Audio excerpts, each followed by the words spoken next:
Γεια σας. Σήμερα είναι 17 Νοεμβρίου του 2021. 17 Νοεμβρίου, η ημέρα που γιορτάζεται το Πολυτεχνείο. Και αυτό που βλέπετε είναι το 7ο βίντεο στο κανάλι περί εξουσίας και ιστορίας. Και είναι, αυτό που βλέπετε, ένα έκτακτο, ας το πούμε, βίντεο, γιατί αισθάνομαι την ανάγκη να πω μερικά πράγματα για αυτόν τον εορτασμό του Πολυτεχνείου όπως γίνεται τα τελευταία χρόνια και ιδιαίτερα όπως γίνεται αυτή τη φορά.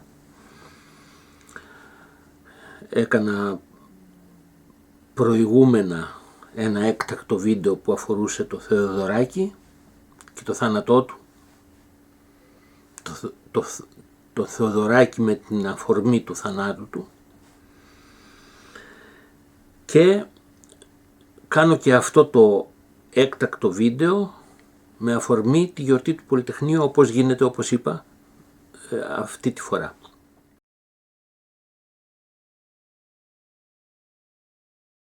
Όπως και στο πρόσωπο του Θεοδωράκη, έτσι και στη γιορτή, στον εορτασμό του γεγονότος του Πολυτεχνείου, παρουσιάζεται η ενότητα των δύο τάσεων της κοινωνίας, η ενότητα της επαναστατικής τάσης της κοινωνίας με τη συντηρητική τάση της κοινωνίας, που ακριβώς αυτό είναι το υπόβαθρο, ας το πούμε, αυτής της προσπάθειας που κάνω. Αν έχει ένα νόημα αυτό που προσπαθώ να κάνω μέσα από αυτά τα βίντεο, μέσα από αυτή την ομιλία, ας το πούμε, που κάνω μέσα από αυτά τα βίντεο, το νόημα είναι να εξετάσω την κοινωνία, σε ποια κοινωνία ζούμε, και το σε ποια κοινωνία ζούμε χαρακτηρίζεται από την σχέση ανάμεσα σε αυτές τις δύο τάσεις της κοινωνίας. Δύο τάσεις που αφορούν την κοινωνία ως όλον.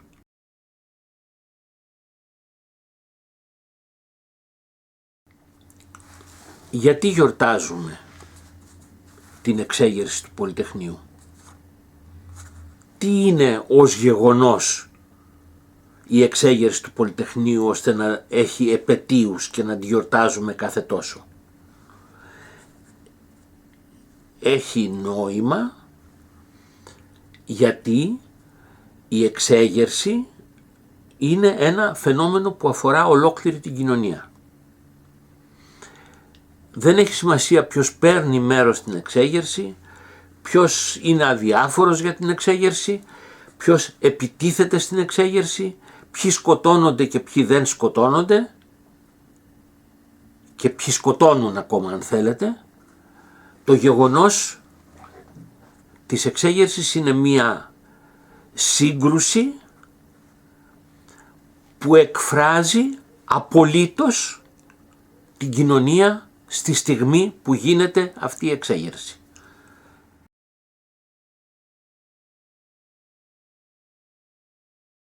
Και από την άλλη μεριά, η εξέγερση σημαδεύει ακριβώς για αυτούς τους λόγους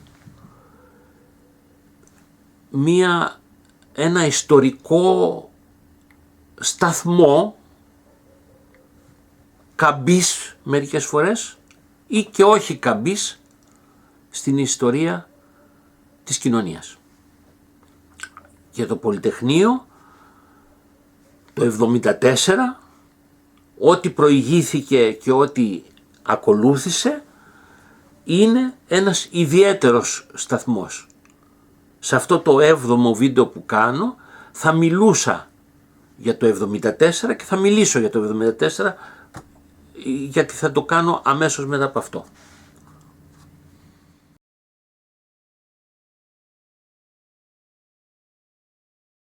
Δεν θα συζητήσω εδώ ποια ήταν η σχέση της συντηρητικής τάσης της κοινωνίας και της επαναστατικής τάσης της κοινωνίας το 1974, το 1973 δηλαδή που έγινε το Πολυτεχνείο. Θα συζητήσω ποια είναι σήμερα αυτή η τάση. Γιατί από τότε μέχρι σήμερα έχουν περάσει πάνω από 30 χρόνια. Και έχει σημασία το 30. Η σχέση λοιπόν της συντηρητικής τάσης της κοινωνίας και της επαναστατικής τάσης της κοινωνίας σήμερα είναι οξυμένη ως προς την ανάγκη ενότητας ανάμεσα σε αυτές τις δύο τάσεις και επίσης οξυμένη και ως προς την αδυναμία να ενωθούν, δηλαδή οξυμένη ως προς την αρρώστια που έχουν αυτές οι δύο τάσεις. Σε τι συνίσταται αυτή η αρρώστια, η οποία εκφράστηκε και εκφράζεται και τα τελευταία χρόνια και εκφράστηκε αυτή τη χρονιά με ιδιαίτερα οξυμένο τρόπο. Η αρρώστια συνίσταται στο γεγονός ότι αυτήν την σχέση μεταξύ συντηρητικής τάσης της κοινωνίας και επαναστατικής τάσης της κοινωνίας, ξαναλέω, τάσης της κοινωνίας να μένει ίδια ως προς ό,τι όμως αξίζει τον κόπο να μένει ίδιο, και τάση της κοινωνίας να αλλάξει, να αλλάζει, αλλά να αλλάζει ως προς αυτό που αξίζει τον κόπο να αλλάξει, που είναι απαραίτητο να αλλάξει. Όταν έτσι είναι τα πράγματα, τότε οι δύο τάσεις είναι υγιείς και οι σχέσεις τους επίσης υγιείς.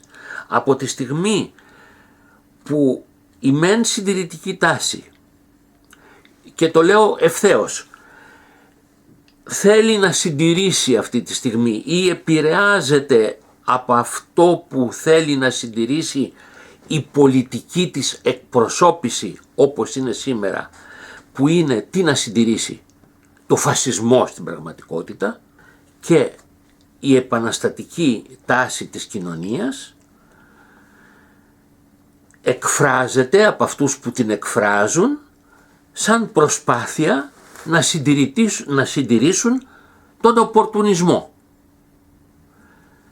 Τι σημαίνει αυτό? Ότι και οι δύο τάσεις στην πολιτική τους εκπροσώπηση, όχι στην κοινωνία απαραίτητα, επιθυμούν να συντηρήσουν το εξουσιαστικό σύστημα.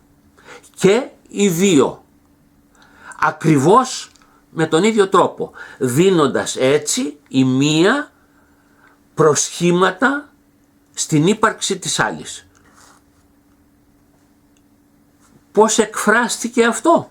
Εκφράστηκε από το ότι όλος ο κόσμος που κινητοποιείται, όπως λέμε, σχετικά με τον εορτασμό του Πολυτεχνείου, αυτοί που κάνουν τη διαδήλωση, αυτοί που κάνουν την πορεία, αυτοί που την οργανώνουν κτλ. Τι κάνουνε? Προσπαθούν να κάνουν μια εκδήλωση σε ποιο επίπεδο? Σε ποια σφαίρα γίνεται αυτή η εκδήλωση? Στη σφαίρα του εξουσιαστικού συστήματος γίνεται. Λογικό είναι να εκφραστεί η σύγκρουση που αποτέλεσε η εξέγερση του Πολυτεχνείου σήμερα στον εορτασμό της, αλλά να εκφραστεί πώς? Πώς εκφράζεται? Να εκφραστεί όπως σήμερα είναι αυτή η σύγκρουση, γιατί σε τελευταία ανάλυση η σύγκρουση ανήκει πράγματι στη συντηρητική τάση της κοινωνίας από την μια μεριά και στην επαναστατική τάση της κοινωνίας από την άλλη μεριά. Αν τότε λοιπόν η σύγκρουση εκφράστηκε όπως έπρεπε να εκφραστεί εκείνη την εποχή, ανάλογα με το ποια ήταν η κατάσταση του συστήματος του κοινωνικού εκείνη την εποχή, πριν από 40 σχεδόν χρόνια πόσα είναι, σήμερα θα έπρεπε ο εορτασμός να μιμείται. Μια γιορτή δεν πάβει να είναι ένα θέατρο σε τελευταία ανάλυση, μια θεατρική παράσταση. Είναι μια γιορτή, ζωντανή, happening που λένε, Αλλά θα έπρεπε λοιπόν αυτή η σύγκρουση τότε να εκφραστεί στις σημερινές συνθήκες. Οι σημερινές συνθήκες έχουν καταστήσει, οι σημερινές συνθήκες του πραγματικού κοινωνικού συστήματος έχουν καταστήσει το εξουσιαστικό πολιτικό σύστημα άχρηστο, το θεσμικό σύστημα άχρηστο, και επομένως θα έπρεπε να εκφράζεται ακριβώς έχοντας θέση, η γιορτή αυτή που κάνουμε, έχοντας θέση σε αχρηστία το πολιτικό σύστημα, αυτό που λέμε επίσημο.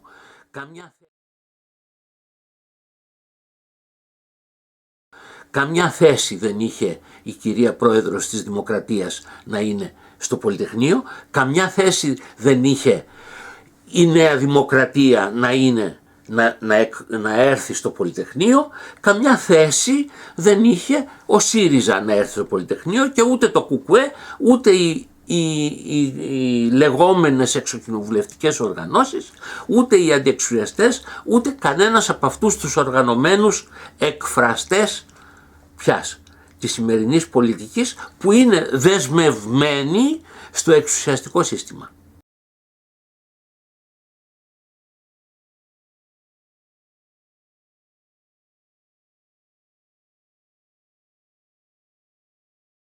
Τι θα έπρεπε να είναι η γιορτή?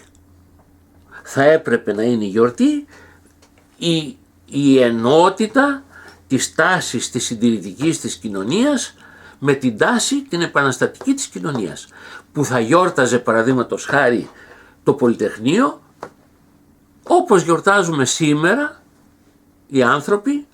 Βέβαια αυτός ο εορτασμός έχει χάσει το πραγματικό του περιεχόμενο, έχει αποκτήσει περιεχόμενο αυτός καθεαυτός σαν εορτασμός. Όπως γιορτάζουμε το Πάσχα, παραδείγματος χάρη. Το Πάσχα δεν το γιορτάζουν οι χριστιανοί, το γιορτάζουν όλοι.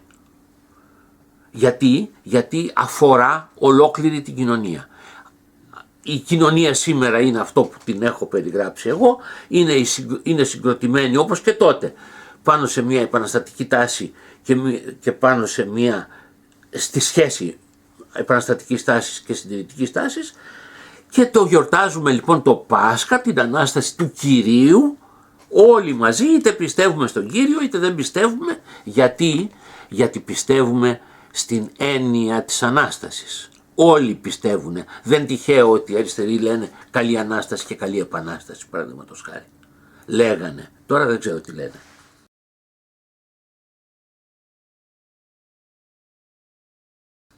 Αυτοί που ακούω δεν λένε τέτοια πράγματα. Αυτοί που ακούω, εγώ δεν θέλω να μπαίνω στο προσωπικό ζήτημα, δηλαδή να αναφερθώ σε πρόσωπα, αλλά δεν μπορώ να μην πω ότι άκουσα μια εκπομπή στο Κόκκινο που με εκνεύρισε, γιατί προσπαθεί η αριστερά, αυτή η αριστερά που εκφράζεται γύρω από το ΣΥΡΙΖΑ και από όλο αυτό το πράγμα που γίνεται, για το οποίο δεν θέλω να μιλήσω ιδιαίτερα, θα μιλήσω στο επόμενο βίντεο, στην αριστερά αυτή τη στιγμή μέσα σε μια προεκλογική μακροπρόθεσμα κατάσταση, έτσι, όπου προσπαθούν να οικειοποιηθούν ό,τι ιερό έχει, δεν το λέω εντός εισαγωγικών το ιερό, έχει μια εξέγερση πολιτική για να επιτεθούν στον απέναντι άρρωστο, γιατί άρρωστοι είναι και αυτοί που το κάνουν. Και αυτές οι κυρίες που εμφανίζονται στο Κόκκινο, όλο συναισθηματικότητα και όλο πώς να πούμε ευαισθητότητα, αλλά τι κάνουνε με την ευαισθητότητά τους, τι ακριβώς λένε με την ευαισθητότητά τους. Κάτω ο Μητσοτάκης, ζήτω ο Τσίπρας. Ευχαριστούμε πάρα πολύ. Δεν ήθελα να τελειώσω έτσι, αλλά είμαι εκνευρισμένος.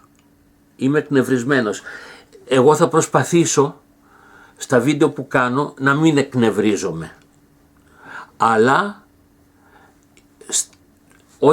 όταν μπαίνεις στο πολιτικό, στην πολιτική σκέψη, όταν αντιμετωπίζεις τα πράγματα με πολιτικό τρόπο, είναι αδύνατο να μην εμπλέκεις τα συναισθήματά σου, τα βαθύτερα συναισθήματά σου σε αυτό.